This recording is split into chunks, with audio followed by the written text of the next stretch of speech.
श्रीमद् भगवत गीता का उपदेश एक ही वंश के दो परिवारों के चचेरे भाइयों कौरव और पांडवों के मध्य हुए महाभारत के युद्ध की रणभूमि पर दिया गया।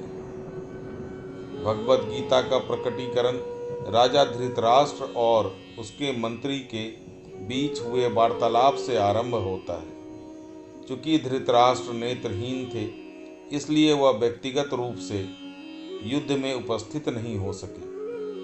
अतः संजय उसे युद्धभूमि में घट रही घटनाओं का पूर्ण सजीव विवरण सुना रहे थे। संजय महाभारत के प्रख्यात रचयिता वेद व्यास जी के शिष्य थे। ऋषि वेद व्यास ऐसी चमत्कारी शक्ति से संपन्न थे जिससे वह दूर दूर तक घट रही घटनाओं को प्रत्यक्ष रूप से देखने में सक्षम थे। अपने गुरु की अनुकंपा से संजय ने भी दूरदृष्टि की दिव्य चमत्कारिक शक्ति प्राप्त की थी। इस प्रकार से वह युद्ध में भूमि में घटित सभी घटनाओं को दूर से देख सके। आज की वीडियो में हम भगवत गीता का अध्याय 1, जो अर्जुन विषाद योग के नाम से है, जिसमें युद्ध के परिणाम पर शोक प्रकट करना वर्णित है, उसके बारे में जानेंगे। तो आइए शुरू करते हैं भगवत गीता का अध्याय 1। बोलिए जय श्री कृष्णा, राधे राधे। धृतराष्ट्र कहते हैं, हे संजय, कुरुक्षेत्र की पवित्र भूमि पर युद्ध करने की इच्छा से एकत्रित होने के पश्चात मेरे और पांडु पुत्रों ने क्या किया? संजय ने उत्तर दिया, हे राजन, पांडवों की सेना की व्यूह रचना का अवलोकन कर राजा दुर्योधन ने अपने गुरु द्रोणाचार्य के पास जाकर कुछ इस प्रकार के शब्द कहे। पूज्य आचार्य, पांडु पुत्रों की विशाल सेना का अवलोकन करें, जिसे आपके द्वारा प्रशिक्षित बुद्धिमान शिष्य द्रुपद के पुत्र ने कुशलतापूर्वक युद्ध करने के लिए सुव्यवस्थित किया है।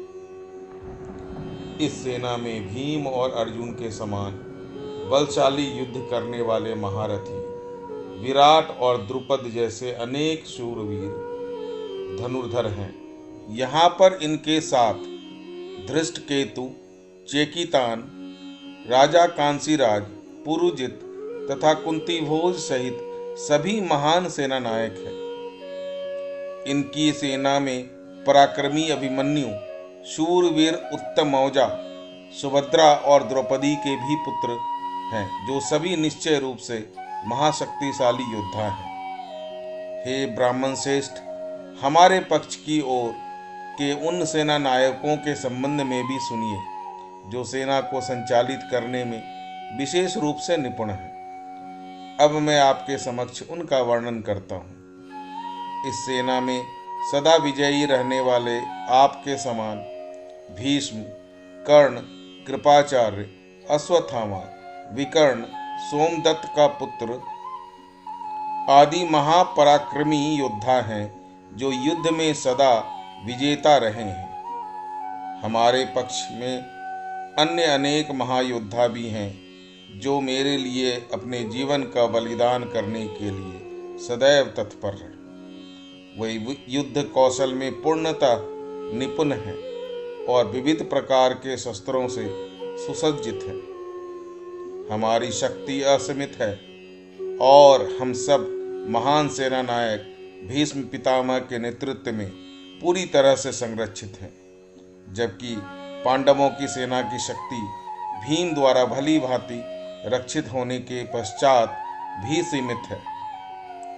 अतः मैं कौरव सेना के सभी योद्धागण से भी आग्रह करता हूँ कि सब अपने मोर्चे पर अडिग रहें और भीष्म पितामह की पूरी सहायता करें। तत्पश्चात कुरुवंश के वयोवृद्ध परम यशस्वी महायोद्धा भीष्म पितामह ने सिंह गर्जना जैसी ध्वनि करने वाले अपने शंख को उच्च स्वर से बजाया, जिसे सुनकर दुर्योधन हर्षित हुआ। इसके पश्चात शंख, नगारे, बिगुल, तुरही और सिंह अचानक एक साथ बजने लगे। उनका समवेत स्वर अत्यंत भयंकर। तत्पश्चात पांडवों की सेना के बीच श्वेत अश्वों द्वारा खींचे जाने वाले भव्य रथ पर आसीन माधव और अर्जुन अपने अपने दिव्य शंख बजाए। बोलिए जय श्री कृष्ण, राधे राधे। ऋषिकेश भगवान श्री कृष्ण ने अपना पांचजन्य शंख बजाया। अर्जुन ने देवदत्त शंख तथा अति भोजी एवं अति दुष्कर कार्य करने वाले भीम ने पांडु नामक भीषण शंख बजाया। हे पृथ्वीपति राजन, राजा युधिष्ठिर ने अपना अत्यंत विजय नाम का शंख बजाया तथा नकुल और सहदेव ने सुघोष एवं मणिपुष्पक नामक शंख बजाए। श्रेष्ठ धनुर्धर काशीराज, महायोद्धा शिखंडी, धृष्टद्युम्न, विराट, अजय, सात्विक, द्रुपद, द्रौपदी के पांचों पुत्र, सुभद्रा के महाबली पुत्र वीर अभिमन्यु आदि सबने अपने अपने अलग अलग शंख बजाए। हे धृतराष्ट्र, इन शंखों से उत्पन्न ध्वनि द्वारा आकाश और धरती के बीच हुई गर्जना ने अपने पुत्रों के हृदय को विदीर्ण कर दिया। उस समय हनुमान के चिन्ह की ध्वजा लगे रथ पर आसीन पांडु पुत्र अर्जुन अपना धनुष उठाकर बाण चलाने के लिए उद्धत दिखाई दिया। हे राजन, आपके पुत्रों को अपने विरुद्ध व्यूह रचना में खड़े देख अर्जुन ने श्री कृष्ण से ये वचन कहे। अर्जुन ने कहा, हे अच्युत, मेरा रथ दोनों सेनाओं के बीच खड़ा करने की कृपा करें ताकि मैं यहाँ एकत्रित युद्ध करने की इच्छा रखने वाले योद्धाओं, जिनके साथ मुझे महासंग्राम युद्ध करना है, उनको देख सकूं।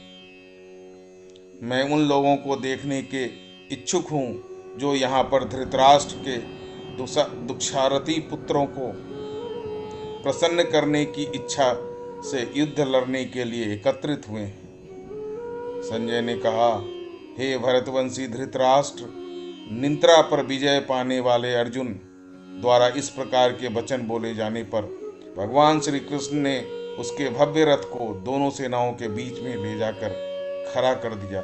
बोलिए राधे राधे, हर जय श्री कृष्ण। भीम, द्रोण तथा अन्य सभी राजाओं की उपस्थिति में भगवान श्री कृष्ण ने कहा, हे पार्थ, यहाँ पर एकत्रित समस्त कुरुओं को देखो। अर्जुन ने वहां खड़ी दोनों पक्षों की सेनाओं के बीच अपने पिता तुल्य चाचाओं, ताऊओं, पितामहों, गुरुओं, मामाओं, भाइयों, चचेरे भाइयों, पुत्रों, भतीजों, मित्रों, ससुर और शुभचिंतकों को भी देखा। जब कुंती पुत्र अर्जुन ने अपने बंधु बांधवों को वहां देखा तब उसका मन अत्यधिक करुणा से भर गया और फिर गहन शोक के साथ उसने निम्न वचन कहे। अर्जुन ने कहा, हे भगवान श्री कृष्ण, युद्ध करने की इच्छा से एक दूसरे का वध करने के लिए यहाँ अपने वंशजों को देखकर मेरे शरीर के अंग कांप रहे हैं। मेरा मुख सूख रहा है, मेरा सारा शरीर कांप रहा है, मेरे शरीर के रोए खड़े हो रहे हैं, मेरा धनुष गांडीव मेरे हाथ से सरक रहा है और मेरी पूरी त्वचा में जलन हो रही है। मेरा मन उलझ रहा है और मुझे घबराहट हो रही है। अब मैं यहाँ और अधिक खड़ा रहने के सामर्थ्य में नहीं हूँ। केसी राक्षस को मारने वाले हे केशव, मुझे केवल अमंगल के लक्षण दिखाई दे रहे हैं। युद्ध में अपने वंश के बंधु बांधवों का वध करने में मुझे कोई अच्छाई नहीं दिखाई दे रही है और उन्हें मारकर मैं सुख कैसे पा सकता। हे श्री कृष्ण, मुझे विजय, राज्य और इससे प्राप्त होने वाला सुख नहीं चाहिए। ऐसा राज्य, सुख या अपने जीवन से क्या लाभ प्राप्त हो सकता है, क्योंकि जिन लोगों के लिए हम यह सब चाहते हैं वो सब इस युद्ध भूमि में हमारे समक्ष खड़े हैं।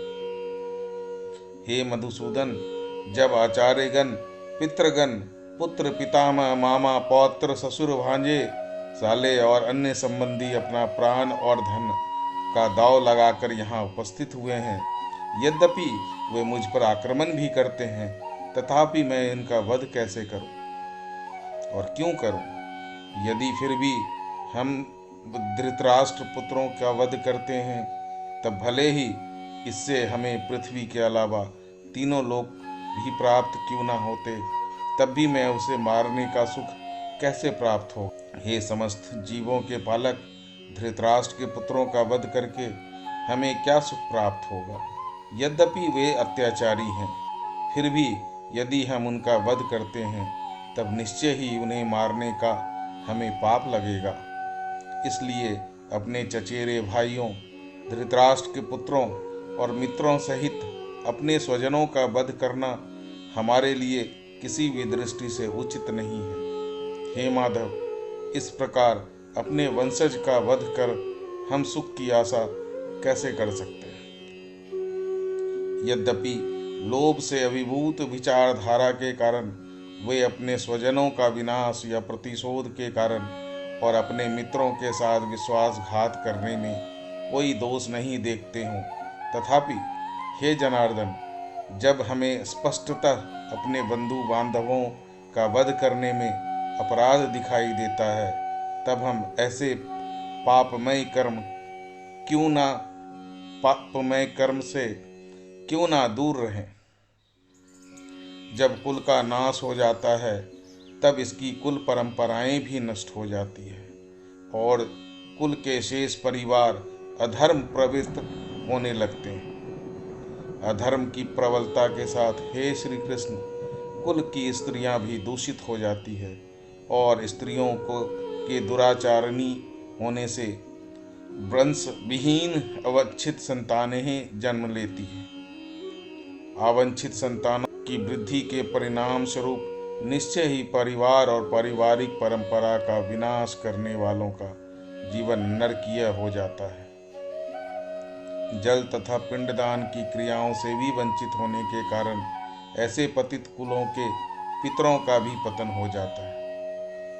अपने दुष्कर्मों से कुल परंपरा का विनाश करने वाले दुराचारियों के कारण समाज में अवांछित संतानों की वृद्धि होती है और विविध प्रकार की सामुदायिक और परिवार कल्याण गतिविधियों का भी विनाश हो जाता है। जनार्दन, मैंने गुरुजनों से सुना है कि जो लोग कुल परंपराओं का विनाश करते हैं, वे अनिश्चित काल के लिए नरक में डाल दिए जाते हैं। कितने आश्चर्य की बात है कि हम मानसिक रूप से इस पापजन्य कर्म करने के लिए उद्यत हैं। राजमुख सुख भोगने की इच्छा के प्रयोजन से हम अपने वंशजों का वध करना चाहते हैं। यदि धृतराष्ट्र के शस्त्र युक्त पुत्र मुझ नियत्ते को रणभूमि में प्रतिशोध लिए बिना भी मार देते हैं, तब भी मेरे लिए वो श्रेयस्कर होगा। संजय ने कहा। इस प्रकार यह कहकर अर्जुन अपना धनुष और बाणों को एक ओर रख दिया और शोकाकुल चित्त से अपने रथ के आसन पर बैठ गए। उनका मन व्यथा और दुख से भर गया है। तो ये था अध्याय 1। अगले संस्करण में अध्याय 2 के बारे में हम जानने की कोशिश करेंगे। वीडियो की जानकारी अगर अच्छी लगे तो वीडियो को लाइक, शेयर एवं चैनल को सब्सक्राइब अवश्य करें।